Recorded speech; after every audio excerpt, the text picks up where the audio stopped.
Welcome to beautiful Haida Gwaii, mile zero of the Trans-Canada Highway, separated from mainland Canada by approximately 100 kilometers of the Hecate Strait. These lands, formerly known as the Queen Charlotte Islands, were renamed for the Haida people who've been watching over them for nearly 13,000 years. A once thriving population of nearly 30,000, their numbers were decimated by diseases such as smallpox and dwindled around 350 people in the early 1900s. This incredible rainforest is home to unique species of black bear, black-tailed deer, and nearby an abundant amount of sea life. It's here that we kick off the official starting point for an incredible coast-to-coast adventure across the world's second largest country, where we'll uncover some of the most unique cuisines and cultures the world has to offer. Welcome to the Cooked in Canada Moto Adventure.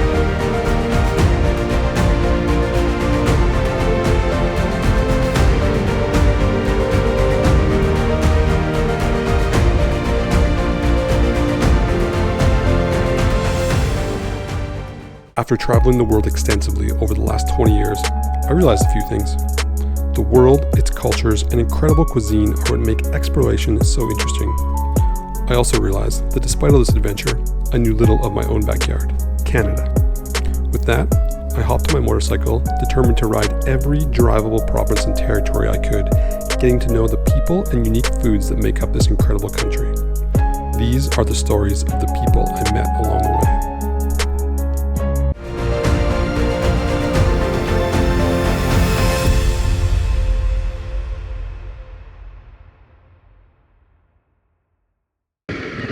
Alright, we found a road on the map. It looks like it goes to a small lake, but it also looks like no one's been up here in a while. And judging by this unmarked snow path, I'm gonna say that's the case. So let's make some tracks.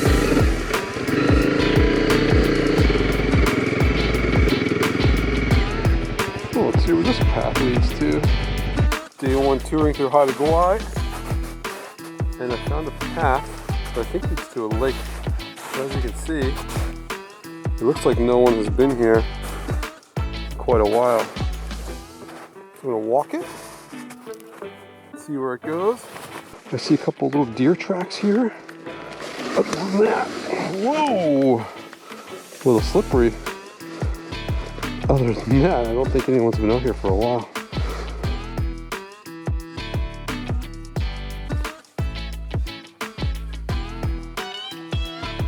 The thing I forgot to consider before getting all excited about this hike is that this island also has quite a bit of wildlife on it, including the bears. So hopefully they're still sleeping because it's early spring. I don't know if there's fishing here, but if there is, oh my god, this would be a stunning place to go fishing.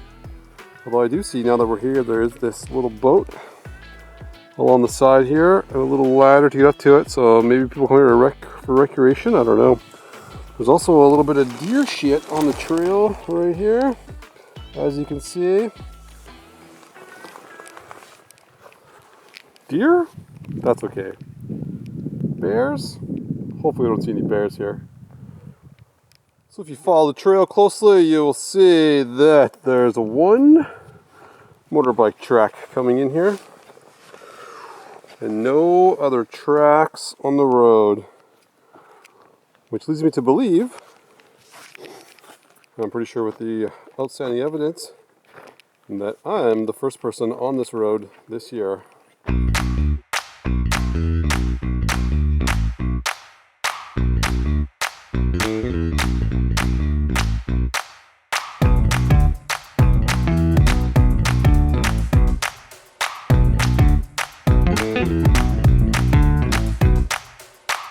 Trying to ride further up the road in early April, I continually came up against more and more snow. Needless to say, I didn't make it much further. After burying the bike and crashing the drone, I finally called it quits and turned around, instead opting to ride some of the lush trails touring down the coast and around 𝗔𝗯𝗂𝗁 on the south end of the North Island. From here, I made my way to the incredible Haida Heritage Center to learn about Haida culture, how life has evolved in this incredible archipelago, and why the island has shifted from being called the Queen Charlotte Islands into Haida Gwaii. Next, I make a small detour in the rain to taste the salt water and prove I really will make it from ocean to ocean. And just to prove that this trip is going from coast to coast, I'm actually going to touch the water and make it official, although it is looking a little rough today. Woo. And it is a little salty. We're officially here. The next day, I take the back route via the mucky logging roads to the north end near Masset to meet up with local Brodie Swanson. Brodie, whose Haida name translates into strong voice, is a local chef I stumbled into whilst hoping to learn about island cuisine.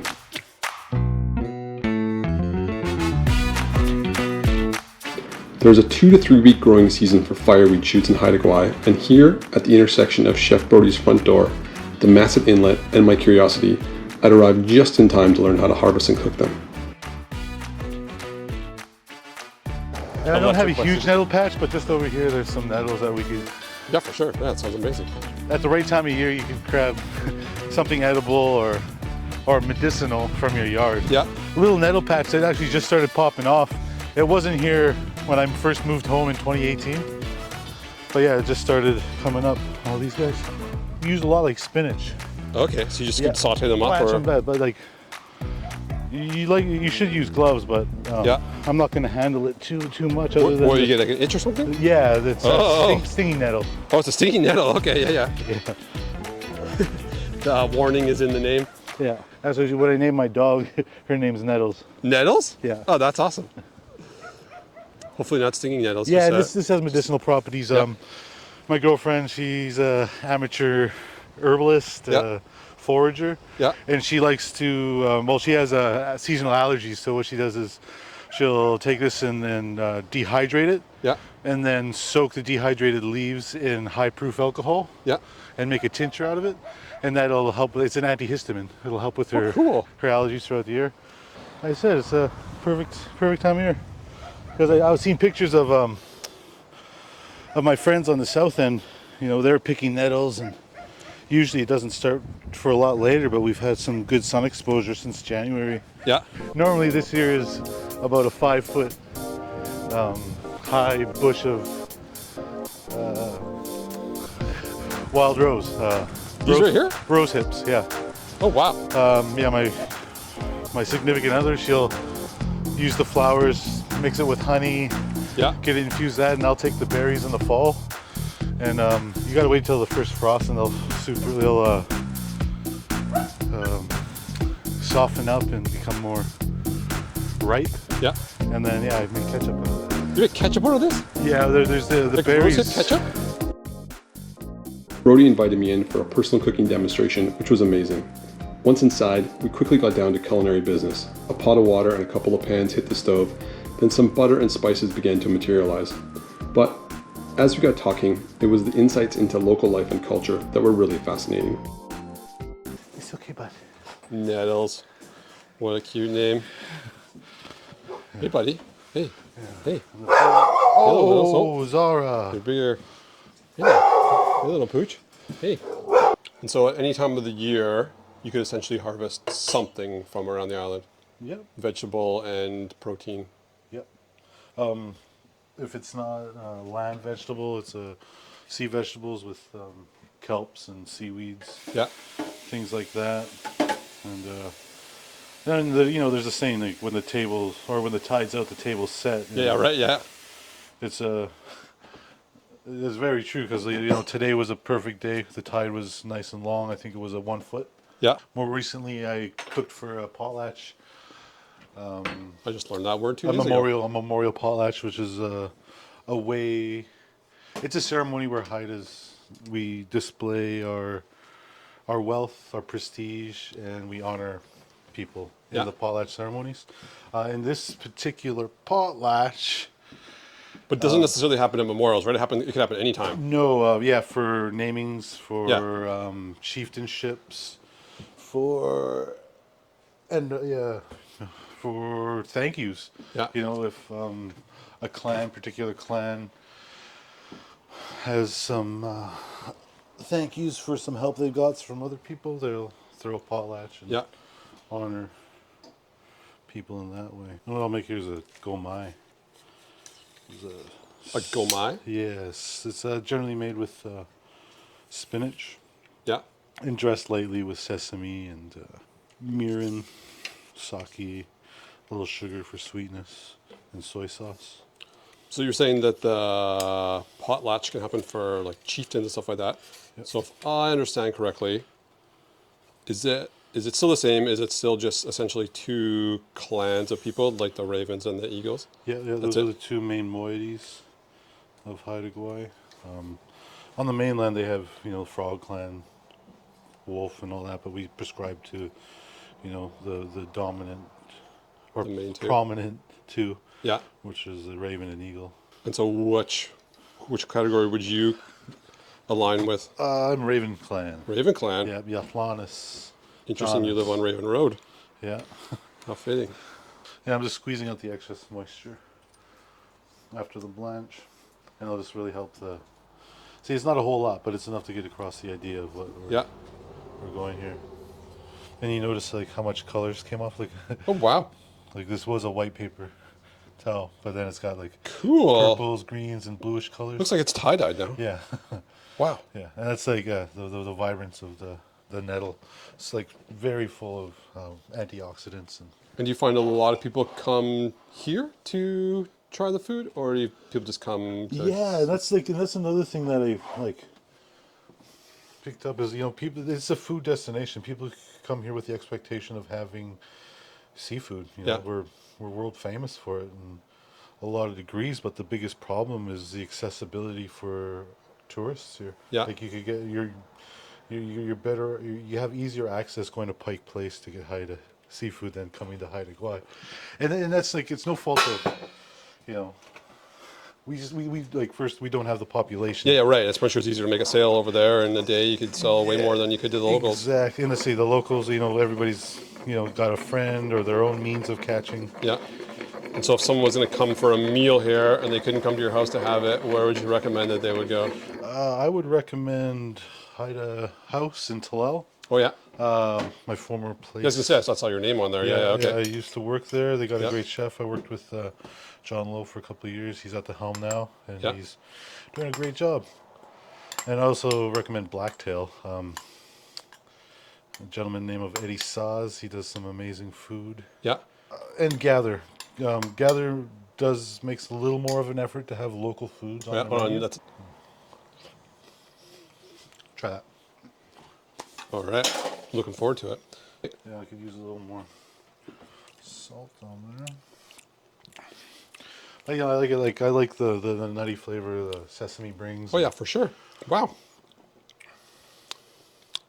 Oh, that's really good. Got a little hint of the soya. There's lots of body to the nettle. Like it still has like it's almost like it's meaty, almost like it's like a hearty. Yeah, it's a lot heartier than spinach.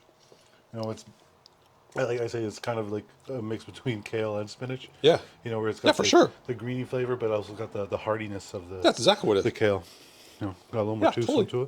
to it. Like I put it in, like I use it as replacement for spinach in a lot of things, like gnudi, Yeah. 𝗔𝗯cie, different salads. And from the ocean, what's your favorite thing to harvest from the sea?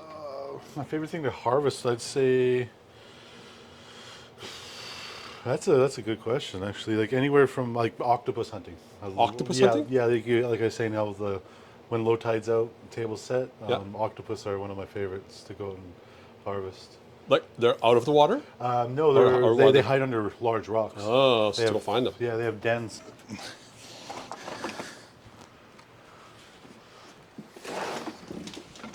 That's the octopus finder? This is my octopus hook. Just minutes later. But yeah, this is the hook I'll use. My God, swap this out. Yeah. But yeah, this is So you'll This look under the is- rock. Yeah, this is made out of yew wood. Yeah. Generally, you look for telltale signs like shell debris, like crab shells, clam shells, and it would be littered around the rock. Yeah. And then, From them eating it. yeah, Yeah. and then you prod around, you poke, and sometimes you can irritate the octopus enough where they'll slink out, Yeah. or sometimes they'll just want to fight and just pull and pull for like 45 minutes, and then they'll just get exhausted, irritated, and they'll just come out.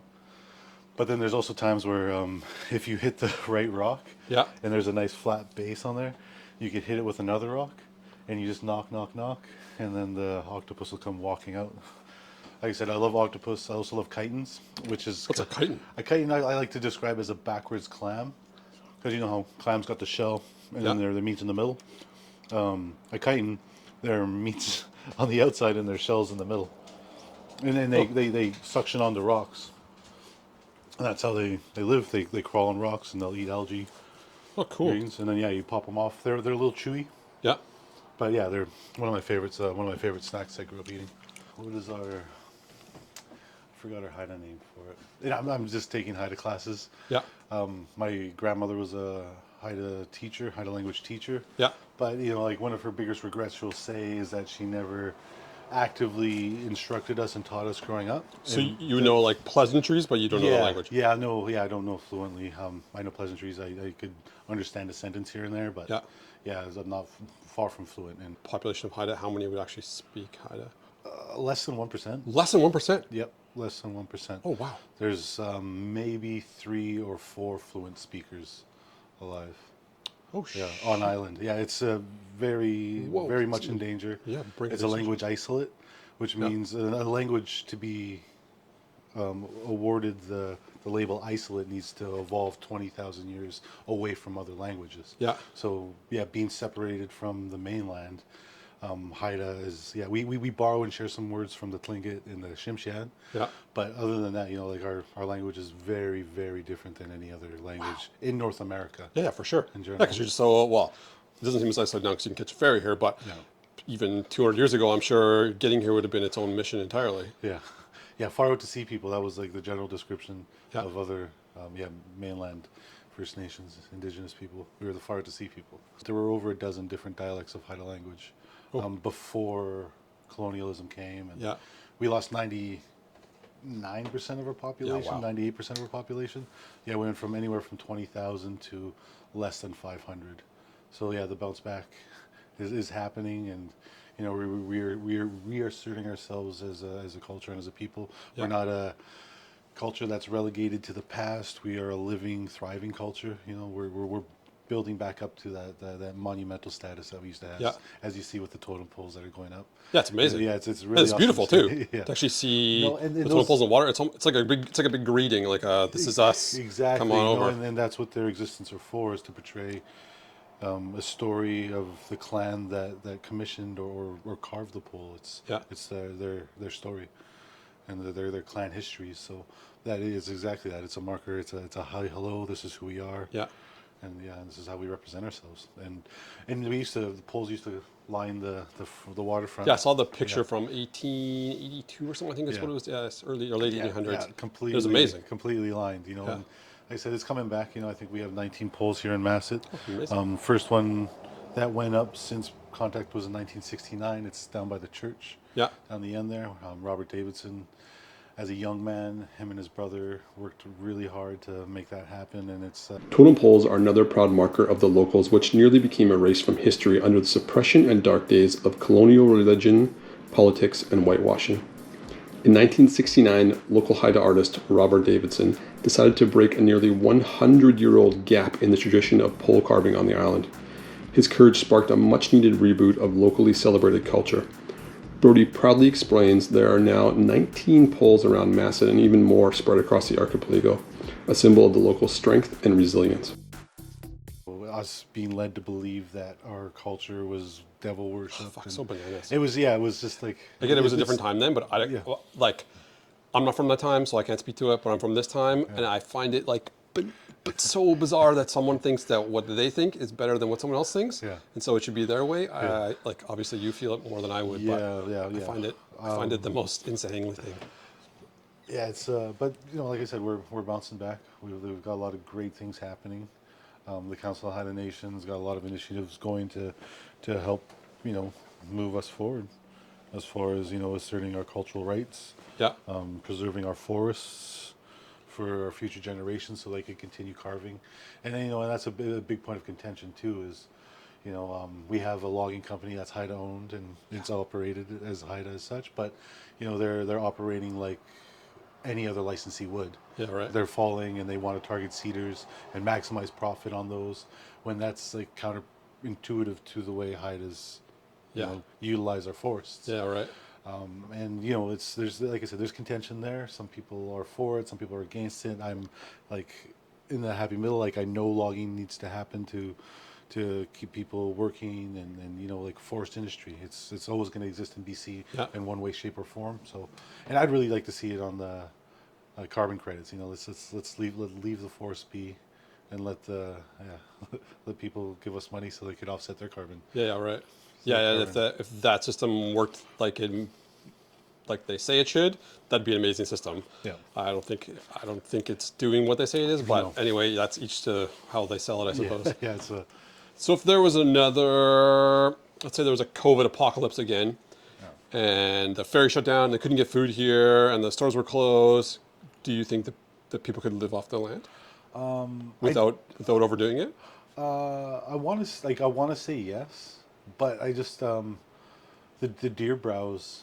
We have. That's going to be my next question. I was going to ask about the deer. Yeah, we have an overpopulation of deer on the there's island. An overpopulation. Yeah, there's 200,000. There's 200,000 deer on this island? Yeah, from one end to the other. Oh my God, I've seen a few of them, but I didn't know there was that many. Yeah, so they say there's 1.5 to 2 deer for every square kilometer. People don't hunt them? Oh, we do. We hunt. There's avid hunters. People will bag up to 40. Still? Yeah, they still persist, and that's where we're looking at different ways to control that population. Yeah. So if you grew up in Haida Gwaii, you're surrounded by this great ocean and the forest and the ground, to you, what is Canadian food? Because it's something different to everybody. Yeah, well, I always, when it comes to this question, like and it's a tough question for Indigenous people too, 'cause like what is uniquely Canadian as far as food goes is Indigenous. Yeah. It's Indigenous food. With salmon, it's moose meat, it's seaweed. Yeah. It's spot prawns. It's it's Indigenous food, and I don't think it's represented enough and highlighted enough within Canada. It's a tough question because it's so regional. Like, It's such a big country with such different areas. Yeah, but I really, like I said, when it boils down to it, I think the most ubiquitous cuisine in Canada is Indigenous food. Like, it's the best way to represent us as Canadian people is to allow wild game into the restaurants.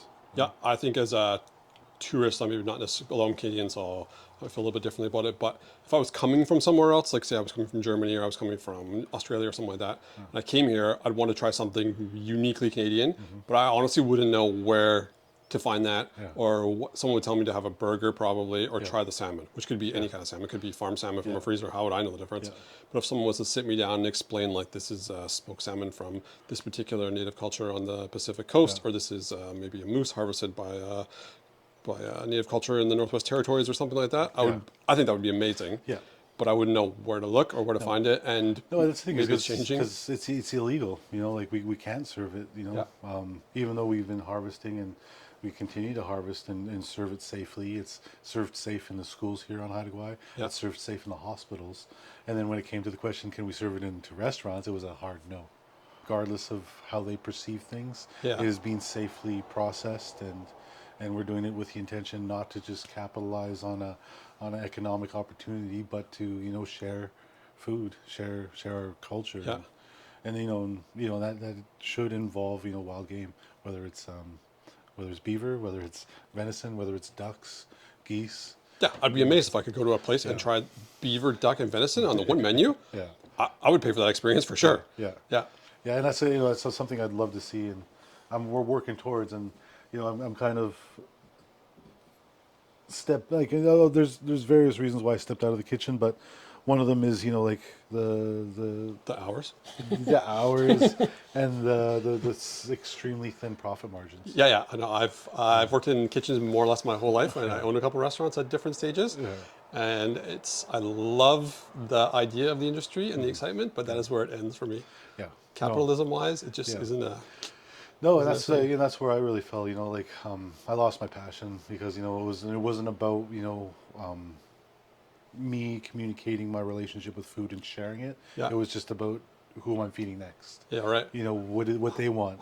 You know, it's like, and that's not why I became a chef. I didn't become a chef so I could, you know, just pump out whatever, you know, Sam and Joe want from their their experience. You know, like I get it.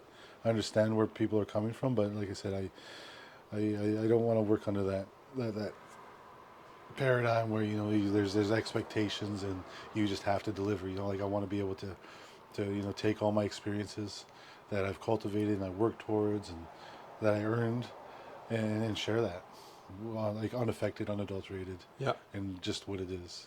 You know? After an incredible afternoon, it was back on the road to explore more of the island during one of the rare sunny days during my stay.